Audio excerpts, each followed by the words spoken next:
Hello दोस्तों, स्वागत है आपका मेरे यूट्यूब चैनल पर। तो पिछले वीडियो में हम सिंधु घाटी सभ्यता से संबंधित लगभग सभी स्थलों के बारे में विस्तार से अध्ययन कर चुके हैं।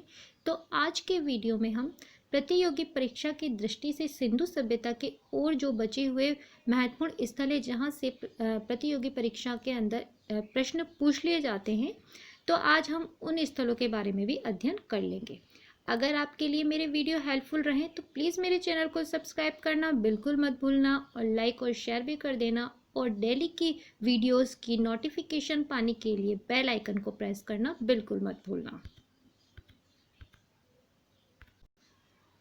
सिंधु घाटी सभ्यता के अन्य महत्वपूर्ण स्थल कौन कौन से हैं, तो आइए देख लेते हैं। बनवाली। बनवाली जो है यह हरियाणा के हिसार जिले में स्थित है। तो यहाँ से प्रश्न यही पूछ लिया जाता है कि बनवाली कौन से जिले में स्थित है, कहाँ स्थित है। तो यह हरियाणा के हिसार जिले में स्थित है और इसकी खोज की थी R.S. विष्ट जी ने। इसकी खोज R.S. विष्ट जी ने की थी और सन 1973 में इसकी खोज की गई थी।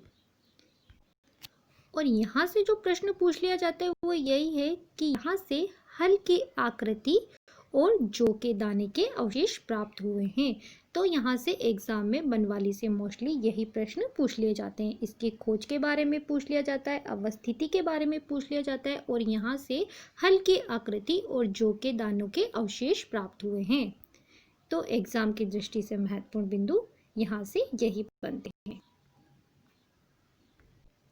और यहाँ से जो हल्की आकृति प्राप्त हुई है वह जो हल्की आकृति जो यहाँ से प्राप्त हुई है वह खिलौने के आकार की प्राप्त हुई है। ध्यान देना, यहाँ से जो हल्की आकृति प्राप्त हुई है वो खिलौने के आकार की प्राप्त हुई है। ठीक है, तो एग्जाम की दृष्टि से महत्वपूर्ण बिंदु यही है। सूरकोटड़ा। एग्जाम में सूरकोटड़ा से बहुत सारे प्रश्न पूछ लिए जाते हैं। तो सूरकोटड़ा एग्जाम की दृष्टि से महत्वपूर्ण है। यह इसकी स्थिति है गुजरात के कच्छ जिले में स्थित है। सूरकोटड़ा गुजरात के कच्छ जिले में स्थित है और इसकी जो खोज की थी वह की थी जगपति जोशी जी ने सन 1960 में। खोज जगपति जोशी जी ने 1960 में की थी और यहाँ से जो अवशेष प्राप्त हुए हैं वह है प्राचीर युक्त बस्ती और घोड़े की अस्थियां। सिंधु सभ्यता के मात्र दो स्थल लोथल और सूरकोटड़ा, केवल लोथल और सूरकोटड़ा के दुर्ग और नगर एक ही रक्षा प्राचीर से घिरे हुए मिले हैं। तो यह इसकी बहुत ही महत्वपूर्ण बात है कि यह एक ही रक्षा प्राचीर युक्त बस्ती यहाँ से मिली है और घोड़े की अस्थियां। यह क्वेश्चन कई बार एग्जाम में रिपीट हो चुका है कि घोड़े की अस्थियां सूरकोटड़ा से प्राप्त हुई है। अगर वीडियो हेल्पफुल लगे तो प्लीज़ मेरे चैनल को सब्सक्राइब करना बिल्कुल मत भूलना। घोड़े की अस्थियां केवल सूरकोटड़ा से ही मिली है, अन्य किसी हड़प्पाकालीन स्थल से घोड़े की अस्थियां नहीं मिली हैं। तो सूरकोटड़ा से मोस्टली प्रश्न यही पूछ लिए जाते हैं और सूरकोटड़ा एग्जाम की दृष्टि से बहुत ही महत्वपूर्ण स्थल है। तो यह गुजरात के कच्छ जिले में स्थित है। जगपति जोशी जी ने सन 1960 में इसकी खोज की थी। एक ही रक्षा युक्त प्राचीर बस्ती यहाँ से मिली है। घोड़े की अस्थियों के अवशेष केवल सूरकोटड़ा से मिले हैं और इसके अलावा कहीं से भी नहीं प्राप्त हुए हैं। तो एग्जाम की दृष्टि से बहुत महत्वपूर्ण। तीसरा है रंगपुर। रंगपुर की अवस्थिति भी गुजरात में है और गुजरात के अहमदाबाद में स्थित है। इसकी खोज की थी M.S. वस्त ने सन 1931 में इसकी खोज की थी और जो मोस्टली एग्जाम में प्रश्न पूछ लिया जाता है रंगपुर से वो यही है कि यहाँ से सिंधु सभ्यता के पतन के प्रमाण मिले हैं। जो क्वेश्चन रंगपुर से ऑलवेज रिपीट होकर आता है वो यही कि सिंधु सभ्यता के पतन के प्रमाण रंगपुर से ही मिले हैं। तो एग्जाम की दृष्टि से बहुत ही महत्वपूर्ण बिंदु। अगर वीडियो हेल्पफुल लगे तो प्लीज़ मेरे चैनल को सब्सक्राइब करना बिल्कुल मत भूलना। सिंधु सभ्यता का एक और महत्वपूर्ण स्थल है मालवण।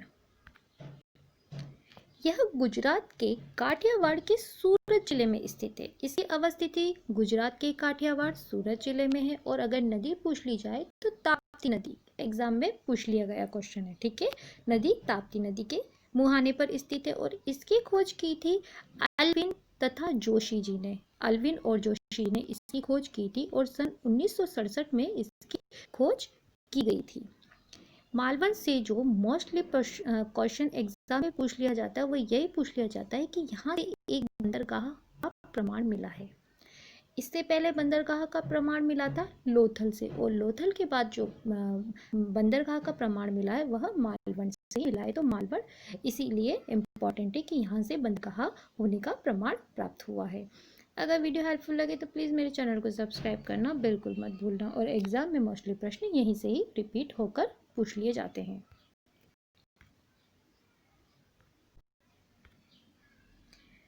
राखीगढ़ी।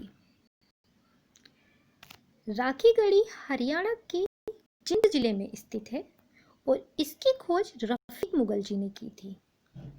रफीक मुगल जी ने राखीगढ़ी की खोज की है। रिपीट होया हुआ क्वेश्चन है, कई बार पूछ लिया गया है, ठीक है। और यह हरियाणा के जिंद जिले में स्थित है। और यहाँ से जो मोस्टली प्रश्न सर्वाधिक बार पूछ लिया जाता है वह यही है कि ये भारत का दूसरा सबसे बड़ा हड़प्पा कालीन नगर है। भारत का सबसे बड़ा हड़प्पा कालीन नगर धोलावीरा था, वह हम पिछली वीडियो में धोलावीरा में पढ़ चुके हैं। और अगर उसके बाद भारत का दूसरा सबसे बड़ा हड़प्पा कालीन नगर कौन सा है, वह है राखीगढ़ी, ठीक है। तो एग्जाम की दृष्टि से महत्वपूर्ण बिंदु।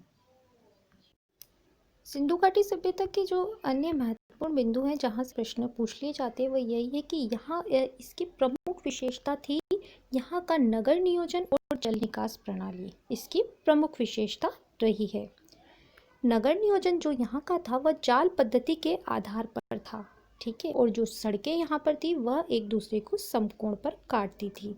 तो यह बहुत ही महत्वपूर्ण बिंदु है जहाँ से एग्जाम में क्वेश्चन पूछ लिए जाते हैं।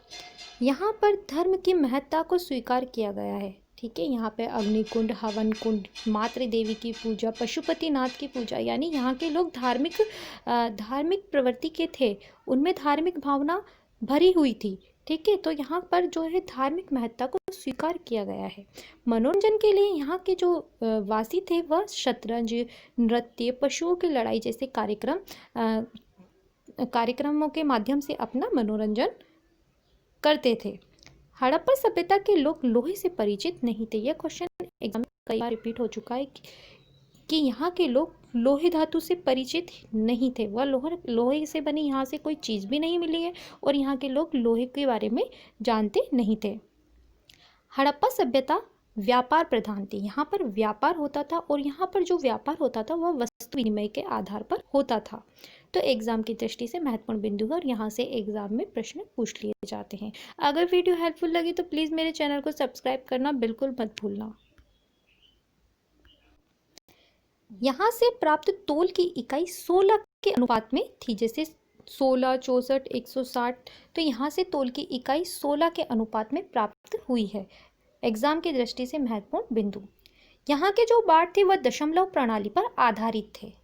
सिंधु लिपि को पढ़ने का प्रयास सबसे पहले वैडैन ने किया है, ठीक है। यह क्वेश्चन कई बार रिपीट हो चुका है कि सिंधु लिपि को सबसे पहले पढ़ने का प्रयास वैडैन ने किया है, लेकिन इसको अभी तक पढ़ा नहीं जा सका है, ठीक है। और जो सिंधु लिपि है वह भाव चित्रात्मक लिपि मानी गई है, भाव चित्रात्मक लिपि माना गया है इसको।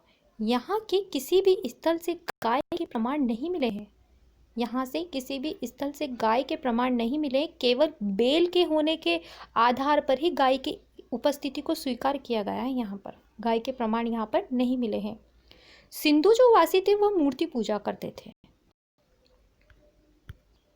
सिंधुवासी मूर्ति पूजा किया करते थे। और वो पुरुष देवता के रूप में तो पशुपतिनाथ शिव जी की पूजा थे, और इस महिला देवी के रूप में वह मातृ देवी की पूजा किया करते थे। तो पशुपतिनाथ शिव की पूजा पुरुष देवता के रूप में और मातृ देवी की पूजा वह स्त्री देवी के रूप में किया करते थे। अगर वीडियो हेल्पफुल लगे तो प्लीज़ मेरे चैनल को लाइक शेयर सब्सक्राइब करना और बेल आइकन को प्रेस करना बिल्कुल भी मत भूलना। और एग्ज़ाम में सिंधु घाटी सभ्यता से मैंने जितने भी वीडियो पार्ट 1 पार्ट 2 के तरह डाले हैं, वहीं से ही एग्ज़ाम में प्रश्न पूछ लिए जाते हैं। अगर वीडियो थोड़ा भी हेल्पफुल लगे तो subscribe my channel. Thank you, thanks for watching.